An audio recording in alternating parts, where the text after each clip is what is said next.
یہ سارے چکر بازیاں آپ کر دیں تے مڑ کے سانو پاکستانیت دا سبق دے دیں.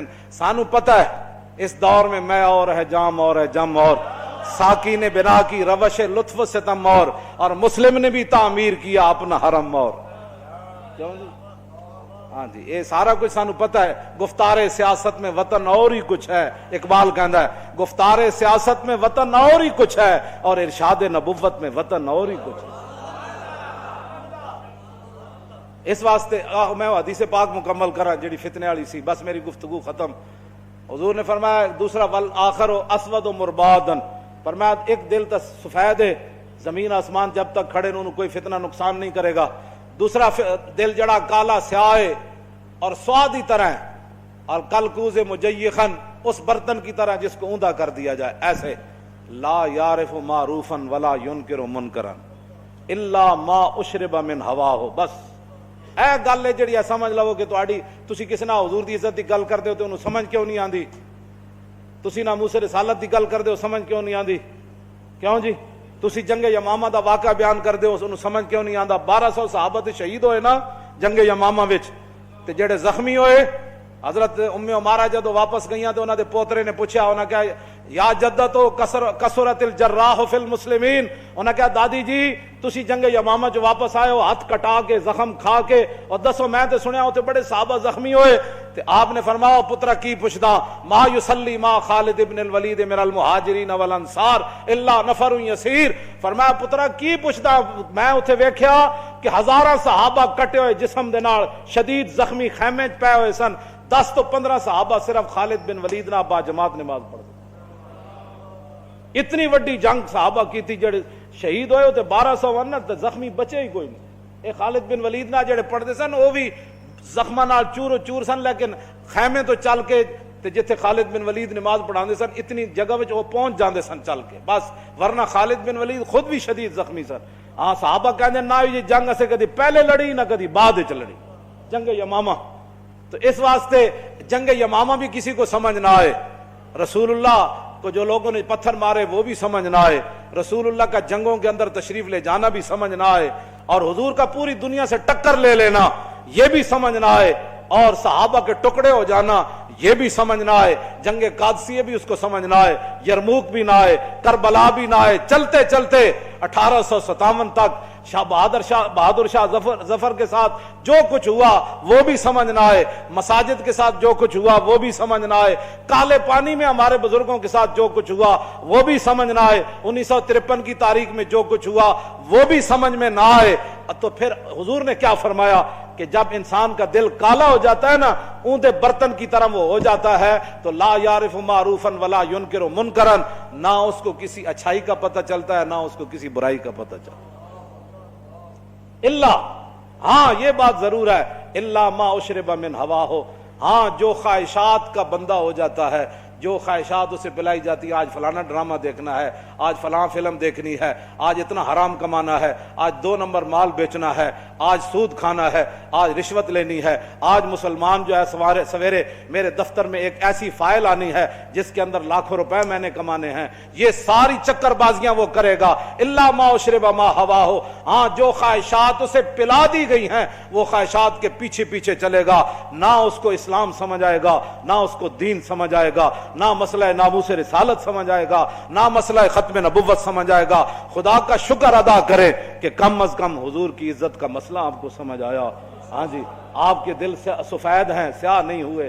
ہاں جی تو جس کو سمجھ نہیں آتا آپ بس بات صرف بتا دیا کریں, آپ کے اور میرے بس میں نہیں ہے. اس کے بارے میں تو حضور فرما گئے کہ لا یعرف معروفا ولا ینکر منکرا, نہ اس کو اچھائی کا پتہ چلے گا نہ اس کو برائی کا پتہ چلے گا. بس اتنا ہی میرا پیغام ہے, لیکن ہر ایک اپنے خون اور اپنے پیشے کا اظہار ضرور کرے گا. ہاں جی کیوں جی, ہاں توجہ توجہ, یہ بات میں نے ایسے نہیں کی ہے. حضرت محمود غزنوی نے ایک دن فرمایا کہ میں حضرت خضر علیہ السلام کی زیارت کرنا چاہتا ہوں. ایک غریب آدمی کھڑا ہوا, وہ کہنے لگا میں آپ کو زیارت کرا دیتا ہوں لیکن ایک شرط ہے, میں غریب ہوں, 6 مہینے کا خرچہ آپ کو دینا ہوگا میرے بچوں کا. اس نے کہا ٹھیک ہے. 6 مہینے کے بعد محمود غزنوی نے اس کو بلایا. ہاں جی خضر علیہ السلام کی ملاقات کا کوئی وظیفہ مکمل ہوا, اس نے کہا جی کچھ وظیفے الٹ ہو گئے, 6 مہینے اور چاہیے. اس نے کہا ٹھیک ہے. سال کے بعد اس کو پھر حضرت محمود غزنوی بلایا, فرمایا ہاں جی خضر علیہ السلام نہ کوئی میری ملاقات دا امکان پیدا ہویا, تسی وظیفے جو کر رہے ہو دریا دے کنارے. انہوں نے کہا جی میں کہاں, خضر علیہ السلام کہاں, میں نے تو آپ کے ساتھ جھوٹ بولا ہے, غریب آدمی تھا تو پیسے میرا روٹی پانی چل گیا 1 سال. تو محمود غزنوی کا مجلس لگی ہوئی تھی, ہزاروں لوگ موجود تھے, غوث بھی تھے, کتب بھی تھے, ابدال بھی تھے, محدث بھی تھے, مفسر بھی تھے. تو اس نے اپنے ایک وزیر کی طرف اشارہ کر کے کہا بتاؤ بھائی جو بادشاہ سے جھوٹ بولے اس کی کیا سزا ہے. وہ وزیر کہنے لگا کہ اس کو قتل کر دیا جائے. محمود غزنوی کے مجلس میں ایک نورانی چہرے والے بزرگ بیٹھے تھے, انہوں نے کہا بادشاہ سلامت, اس نے بالکل ٹھیک کہا.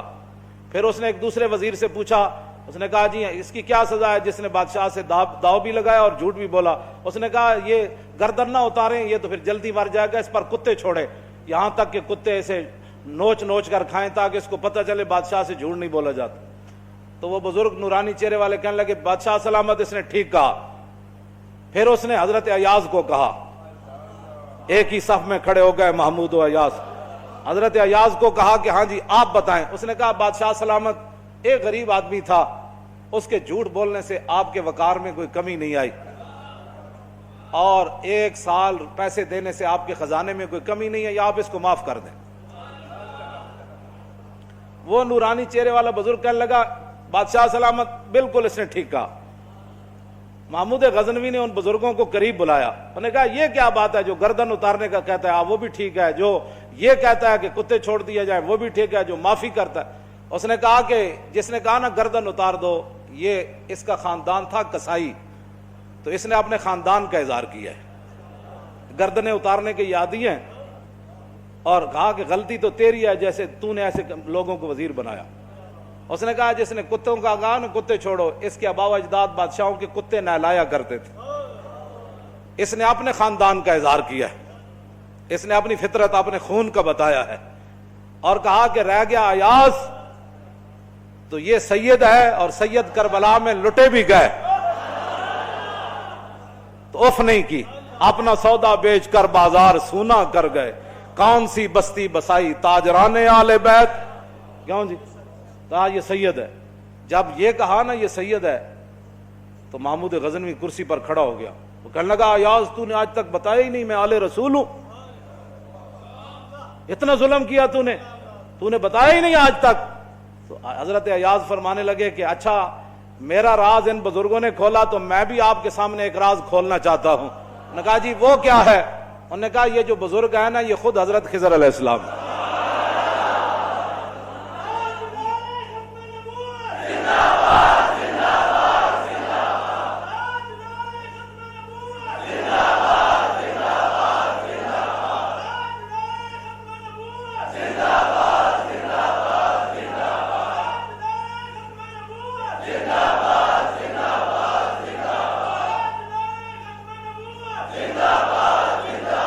توجہ بھائی توجہ, آپ اور ہم خوش نصیب ہیں کہ ہم اپنے خون کا اظہار کر رہے ہیں.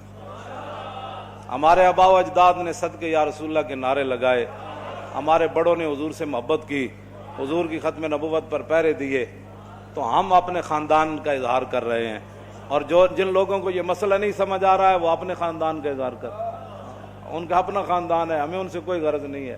ہمارا کام ہے مسئلہ بتا دینا. ہر کوئی اپنا خون اپنے خاندان کے اظہار کرتا ہے. تو دعا کریں اللہ تعالیٰ تا صبح قیامت ہمارے خون بھی یہ اثر رکھے اور ہمارے خاندانوں میں, کہ ہماری نسلیں بھی ایسے ہی لبیک یا رسول اللہ کا نعرہ لگاتے ہیں. مزید ویڈیوز اور اپڈیٹس کے لیے یوٹیوب پر علامہ Khadim Hussain Rizvi official channel subscribe کریں اور بیل آئیکن پر بھی کلک کریں.